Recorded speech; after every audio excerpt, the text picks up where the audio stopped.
হুমায়ুন কবিরকে দাঁড় করিয়ে মুসলিম ভোটে ভাগ ধরানো, এটা একটা বিজেপি স্ট্র্যাটেজি ছিল। পর্দা ফাঁস হয়ে যাওয়ার ফলে বিজেপিও বিড়ম্বনায় পড়েছে এবং ওআইসি সম্পর্কে এই কথা অনেকেই এই আলোচনা করে জায়গাতেই আলটিমেটলি বিজেপিকে সুবিধা করিয়ে দেয় এমআইএম কিংবা হুমায়ুন কবিরের এই পার্টি। এদের সংগঠন বলতে সেরকম কিছু নেই।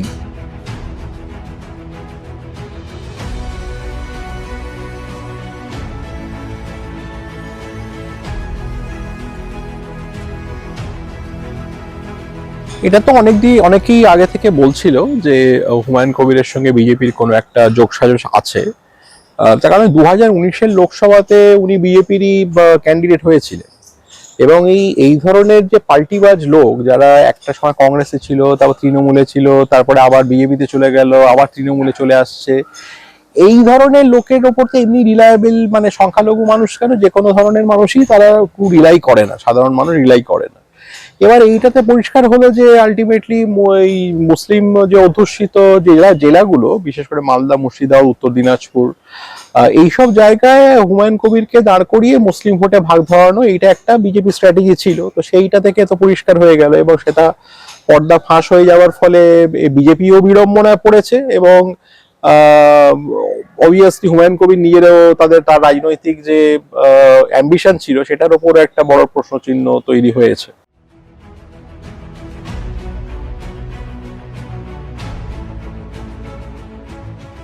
এআই ভিডিও যদি হতো তাহলে তো এমআইএম হুমায়ুন কবিরের সঙ্গে অ্যালায়েন্সটা ভাঙতো না।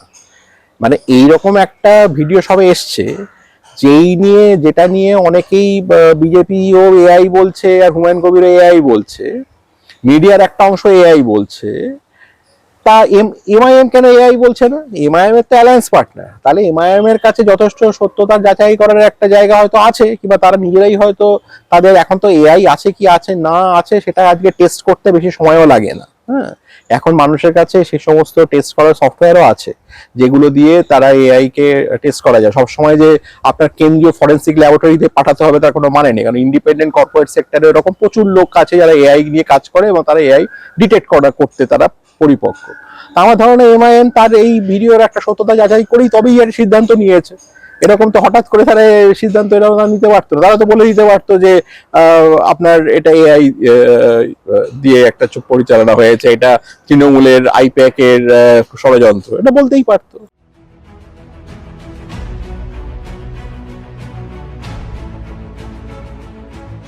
ওআইসি বেসিক্যালি নিজের ন্যাশনাল ইমেজ বাঁচানোর চেষ্টা করছে।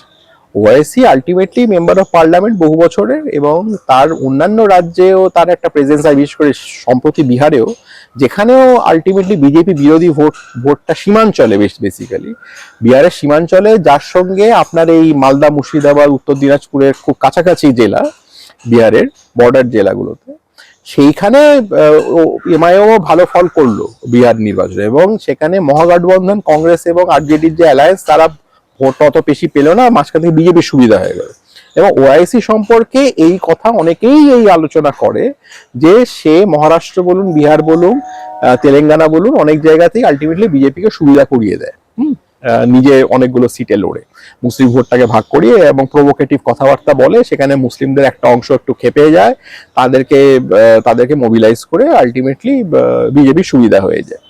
ফলে সেইটা এখানে হয়তো হয়েছে, কিন্তু এই ভিডিওটার ফলে যেহেতু ওআইসির অন্তত পাবলিক পোস্টারিং খুব বিজেপি বিরোধী, সেক্ষেত্রে তার অ্যালায়েন্স পার্টনার বিজেপির সঙ্গে সেটিং করছে এবং সেখানে মোহন ভাগবতের নাম নেওয়া হচ্ছে এবং শুভেন্দু অধিকারী, হিমন্ত বিশ্ব শর্মা, মোহন যাদব, পিএমও, এদের সবার নাম নেওয়া হচ্ছে। সেক্ষেত্রে ওআইসি নিজের ইমেজটা বাঁচানোর জন্য সে এখন এই অ্যালায়েন্সটার সঙ্গে থাকলো না। কিন্তু সে যদি, এবং আমি আবার বলছি যে ওআইসি চাইলেই এটা এআই বলতে পারতো, ডেফিনেটলি ওআইসির কাছে কিছু একটা আপনার ভিডিওর সত্যতা যাচাই করার একটা জায়গা আছে বলেই সে বলেছে যে আমরা অ্যালায়েন্স করবো না।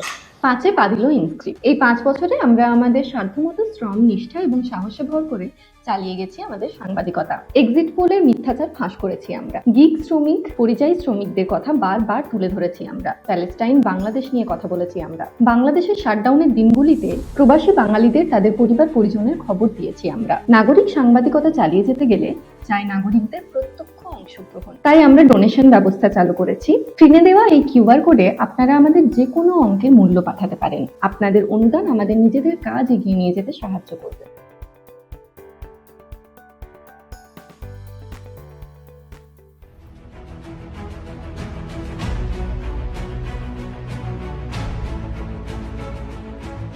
দেখুন, আপনার এটা পরোক্ষভাবে সবসময় সেটিং হয় কি হয় না সেটা জানি না, কিন্তু পরোক্ষভাবে তো প্রত্যক্ষভাবে সেটিং হয় কি হয় সেটা আমি জানি না, কিন্তু পরোক্ষভাবে আলটিমেটলি বিজেপি তো সুবিধা হয়েই যায়। কারণ আপনি যদি বড় জোটের সঙ্গে লড়তেন তাহলে তা একটা কথা ছিল, মানে ধরুন আমি বলছি যে কেরলে মুসলিম লীগ কংগ্রেসের সঙ্গে অ্যালায়েন্স করে,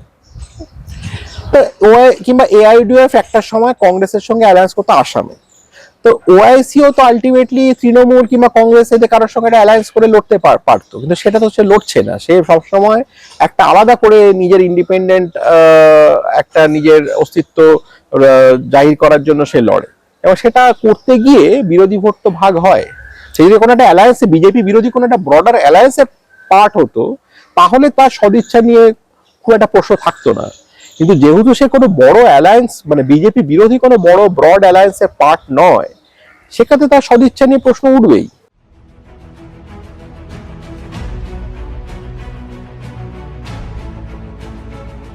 এখনই সেটা বলা যায় না, তার কারণ যে মানুষের পাবলিক মেমোরি খুব শর্ট, এবং আলটিমেটলি বেঙ্গলের এই নির্বাচনের কি রেজাল্ট বেরোয় তার একটা সেটা বড় নির্ভর করবে।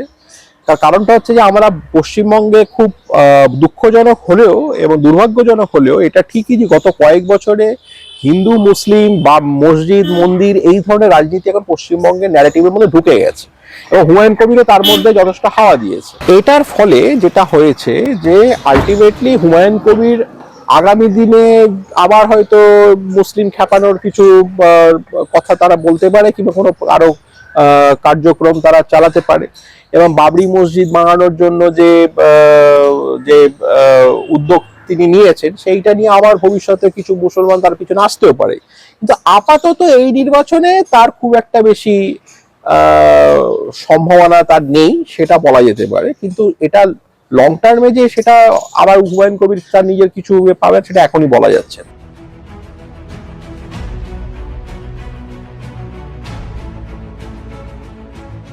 আমার মনে হয় না মানুষ হুমায়ুন কবিরের মতো এরকম পাল্টিবাজ লোকদেরকে ভোট দেবে। সাধারণ মানুষ জেনারেলি যেটা করে যে এখানে এখন মাস্টার ন্যারেটিভ হয়ে গেছে যে আলটিমেটলি আপনি বিজেপির পক্ষে না তৃণমূলের পক্ষে, বাইনারি এটা। এবং দেখুন, পশ্চিমবঙ্গে সবসময় একটা বড় সময়ের বাইপোলার পার্টি সিস্টেম থাকে, এবং আর তার একটা বাইপোলার পার্টি সিস্টেম থেকে আরেকটা বাইপোলার পার্টি সিস্টেমে যখন যায়, এই ট্রানজিশন পিরিয়ডটা অল্প সময় ট্রানজিশন পিরিয়ডে যখন মাল্টিপোলার একটা সিস্টেম হয়। আপনি 51-52 নির্বাচন থেকে 67 নির্বাচন যদি দেখেন, বাইপোলার ছিল between the Congress and the undivided CPI. তারপর 67 সালে থেকে 77 এই সময়টা আপনি একটা মাল্টি পার্টি সিস্টেম, এটা ট্রানজিশন সিস্টেম, যেখানে কংগ্রেস ছাড়াও তখন সিপিআই সিপিএম বাংলা কংগ্রেস আরো ছোট ছোট কিছু দল তারা আসে। আবার 77 থেকে যদি আপনি 98 সাল পর্যন্ত দেখেন, সেটা কংগ্রেস ভার্সেস সিপিএম, এটাই হচ্ছে মেন বাইনারি। তারপর 98 এর পর থেকে যদি আপনি 2011 দেখেন, দেখবেন যে এই সময়টা সাউথ বেঙ্গলে একটা বাইপোলার পার্টি সিস্টেম, যেখানে তৃণমূল ভার্সেস সিপিএম, আর নর্থ বেঙ্গলে কংগ্রেস ভার্সেস সিপিএম। আর 2011 থেকে যদি আপনি দেখেন, আবার একটা মাল্টি পার্টি সিস্টেমে গেছিল, যেখানে 11-র পর থেকে আমরা দেখছি যে কংগ্রেসও আছে, তৃণমূলও আছে, বিজেপি এবার 14 থেকে উঠছে।